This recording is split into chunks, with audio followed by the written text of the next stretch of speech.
At the beginning of the movie, we see a young black man suddenly being kidnapped by someone. But who that person is, and why he was kidnapped, that mystery will soon be revealed. Then the main character, Chris, enters the story. Today, he's heading out to meet the parents of his girlfriend, Rose. But one thought keeps bothering him: will Rose's parents accept me? After all, Rose is white and Chris is black. Although racism has decreased a lot in modern times, many people are still sensitive about interracial relationships. Rose notices Chris's discomfort and assures him, "Don't worry, my parents are not racist at all. They'll love you." Feeling relieved by her words, Chris sets off with Rose. While driving, Chris gets a call from his friend Rod, who works as a TSA officer. Right after their conversation ends, a wild deer suddenly jumps in front of their car. Rose loses control and hits the animal, killing it instantly. Shocked, Chris calls the police. When the officer arrives, Rose explains everything, but surprisingly, the cop only asks Chris for his ID, even though Rose was driving. Rose quickly realizes it's because Chris is black and stands up for him, refusing to let the officer harass him. The situation is diffused, and they continue their journey. Eventually, they reach Rose's family home. Her parents welcome Chris warmly. Rose's father, Dean, is a neurosurgeon, and her mother, Missy, is a psychiatrist. Their friendliness impresses Chris, and Dean even gives him a tour of the house. At one point, Chris stops in front of a framed photo of an old man. Dean explains, "That's my father. He used to be a great runner, even got selected for the Olympics, but unfortunately, he lost." While walking in the garden, Chris sees a black man working there. His name is Walter. Earlier, he had also met the family maid Georgina, who is also black. This strikes Chris as odd. Dean notices his confusion and laughs it off, saying, "Oh, they were our parents' caretakers. After they passed away, we just let them stay here." Chris accepts the explanation and tries to relax. That night, everyone gathers for dinner. Georgina's behavior seems strange to Chris, but Missy manages to smooth things over. Soon after, Rose's brother Jeremy arrives. During dinner, Jeremy keeps making rude and racially charged jokes about Chris's strength and body. Rose stops him and later apologizes to Chris. Later that night, unable to sleep, Chris goes outside for a smoke. Suddenly, he sees Walter sprinting toward him at full speed, but just before reaching him, Walter sharply turns and runs off into the dark. Startled, Chris heads back inside. There he finds Missy awake, calmly sipping tea. She asks him to sit. Then she starts talking about his smoking habit and says, "If you want, I can help you quit." Chris realizes she's referring to hypnosis, something she mentioned earlier, and politely refuses.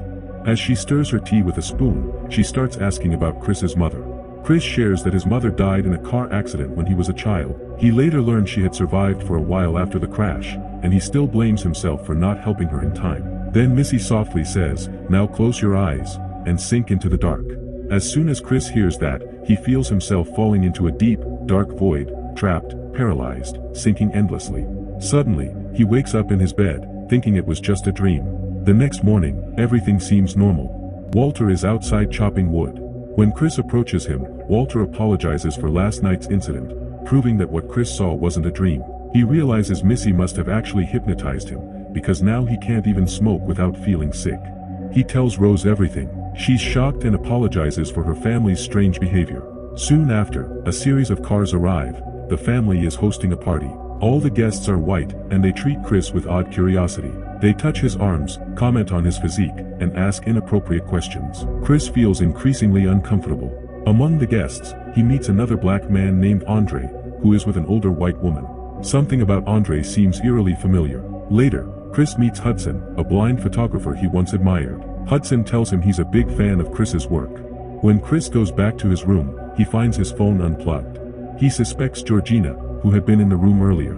He plugs it in and calls Rod, explaining everything, including how Missy hypnotized him. Rod is shocked and warns him to leave immediately. Moments later, Rose enters, and Chris tells her about the unplugged phone. "I think Georgina did it," he says. Rose dismisses it, saying Chris is being paranoid. After Rose leaves, Georgina appears, apologizing. "I didn't unplug it on purpose. Maybe I did it by mistake." But her face is unnerving. She's smiling while crying. Chris finds it deeply disturbing. Trying to ignore it, he goes back to the party and secretly takes a photo of Andre. But his phone's flash accidentally goes off, and Andre suddenly screams, his nose bleeding, and lunges at Chris shouting, "Get out." Everyone rushes to restrain him. Missy hypnotizes him again, and moments later, Andre acts completely normal, as if nothing happened. Missy tells everyone, he has a seizure disorder. The flash triggers it. Chris, however, is shaken. Meanwhile, the guests gather for a mysterious game involving Chris's photo. They silently raise their hands as Dean conducts what looks like an auction, but instead of bidding money, they're bidding for Chris. Later, Chris and Rose sit by the lake. Chris tells her, "I don't want to stay here anymore. Everything feels wrong." Rose agrees, saying, "I don't like it here either. Let's go back to the city tomorrow." Relieved, Chris starts packing that night. While doing so, he discovers a locked closet door. Curious, he opens it and finds a box filled with photos of Rose with many black men, including Walter and Georgina. But Rose had told him he was her first black boyfriend. Terrified, Chris realizes he's in danger. He rushes to leave, telling Rose to grab the car keys. She pretends to look for them. But when they reach the door, Dean, Missy, and Jeremy block their way. Missy coldly says, "Leaving so soon? At least stay for a cup of tea." Chris refuses. Dean speaks cryptically about life and death being out of one's control. Chris, growing desperate, yells, "Rose, the keys, now." Rose suddenly drops her act, pulls out the keys, and says calmly, "You know I can't give you these." Chris freezes. It was all a trap. As he tries to run, Missy taps her teacup, and Chris collapses, hypnotized once again. Meanwhile, Rod keeps calling Chris, but his phone is off. He begins investigating on his own and discovers a horrifying truth. Several missing black people, including Andre, were all abducted by a secret cult that hypnotized and enslaved them. Rod realizes Rose is part of that same group and that Chris is in grave danger. Chris wakes up tied to a chair in a basement. In front of him, a TV starts playing a recorded message. It's Dean's family explaining their operation. They kidnap healthy black people and transplant the brains of wealthy white clients into their bodies. In return, Rose's family profits by auctioning off these bodies to the highest bidders. Chris learns that the blind photographer, Hudson, had bought him, wanting to see the world through Chris's eyes. When Jeremy comes to take him for the operation, Chris attacks him and kills him. That's when we realize Chris was never fully hypnotized. He had stuffed cotton from the chair into his ears to block out the sound of Missy's teacup. He kills Dean and Missy as they try to stop him, then fatally wounds Jeremy during their final struggle. Meanwhile, Rose is upstairs listening to music and browsing online for her next victim. She hears the commotion too late. Chris escapes in the family car, but as he drives away, Georgina suddenly appears in front of the car. Chris hits her, but remembering his mother's accident, he can't leave her behind. He lifts her into the car, unaware that Georgina has Rose's grandmother's brain inside her. Moments later, Georgina wakes up and attacks him, causing another crash that kills her. Rose comes running with a gun and starts shooting. Chris runs but is soon tackled by Walter, who, as it turns out, carries Rose's grandfather's brain. During the struggle, Chris uses his phone's flashlight to break Walter's hypnosis. Walter takes Rose's gun, shoots her, and then kills himself. Bleeding and traumatized, Chris kneels beside Rose, who's still barely alive. She gasps, "I really loved you, Chris, but I had no choice."